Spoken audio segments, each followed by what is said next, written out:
இளைஞனை இலக்கை நோக்கி வா என்ற இந்த தலைப்பை கொடுத்து அந்த பிரச்சாரம் தமிழகம் எங்கும் சென்று கொண்டிருக்கின்றது. அன்பிற்குரிய சகோதரர்களே, பொதுவாக அழைப்பு பிரச்சாரம் என்று வருகின்ற பொழுது நாம் மெகாஃபோன் பிரச்சாரம் செய்கிறோம். இதெல்லாம் சரிதான். ஆனால் மெகாஃபோன் அப்படிங்கும் பொழுது 10 பேர் தௌஹீத் ஜமாத் வழக்கமாக வருவாங்க, ஃபேஸ்புக்கில் காலையில் வரும், அதுதான் இது அன்றாட ஒரு செய்தி தான் அப்படின்னு எடுத்துகிட்டு போயிடுவான். தனித்தனியாக போய் சந்திங்க. ஒரு இளைஞனை போய் தனியாக போய் சந்திக்கிறது இருக்க, அது அவனிடத்தில் ஒரு மாற்றத்தை உருவாகும்.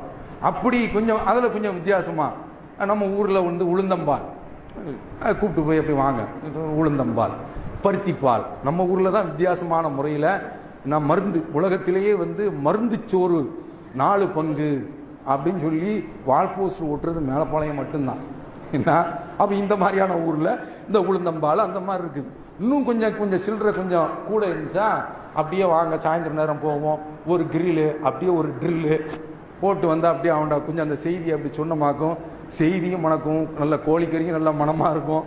அதோட இந்த செய்தியும் சேர்த்து உள்ளே கொடுத்தீங்கன்னு வைங்க, அப்படியே ஒரு மாதிரியா சும்மா ஒரு சாயா குடிச்ச உடனே நான் பிற சமுதாயத்தில் ஐயா அப்படிங்கிறான், நம்மளை கடவுளாக்குறான், அதான் காப்பாற்று. ஒரு சாயா கொடுத்த உடனே இந்த மாதிரி ஆகி போகிறான். அப்போ நீங்கள் கொடுக்குறது என்ன செய்றீங்க, சாயந்தர நேரம் ஒரு சிக்கன் கிரில்லா இன்றைக்கு நமக்குலாம் ஆசையாக இருக்குது. போகும்போது ஒரு வாடை ஒன்று வருது, வா வா அன்பு மலரே அப்படின்னு சொல்லி நம்மளை பார்த்து கூப்பிடுது. அந்த மாதிரியான ஒரு விஷயங்கள்லாம் வரும்போது இதெல்லாம் தாவாவில் ஒரு எஃபெக்டிவான ஒரு வேலை. அந்த மாதிரியான முறையில் அந்த இளைஞர்களை வென்று எடுக்கிறது, அவர்களை இந்த மாதிரியான ஒரு பாதையில் நீங்கள் கொண்டு வருவதற்கு எல்லா விதமான இந்த முனைப்புகளையும் முயற்சிகளும் செய்யுங்கள். அல்லாஹ் தஆலா நன்மை அடையக்கூடிய நல்ல மக்களாக நம்மை ஆக்கி வைப்பான. வாஹிரு தஅவானா. பள்ளிவாசலில் சில பேர்கள் நம்ம பள்ளிவாசலில் என்னப்போ ஹரமில் மக்காவில் படுக்கிறவங்க மக்காவிலே கிழிஞ்சிட்டு கிடக்கு, தூக்கிட்டு போயிடறாங்க. பள்ளிவாசல் சில பேர் யா ஹாதி யா ஹக்குன்னு மொபைலை வச்சுட்டு அப்படியே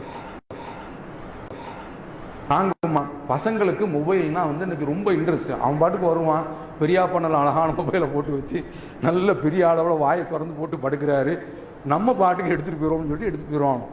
கவனமாக இருங்க.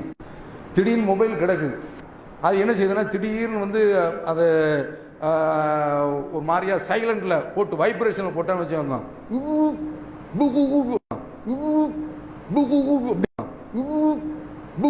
அப்படிங்குது.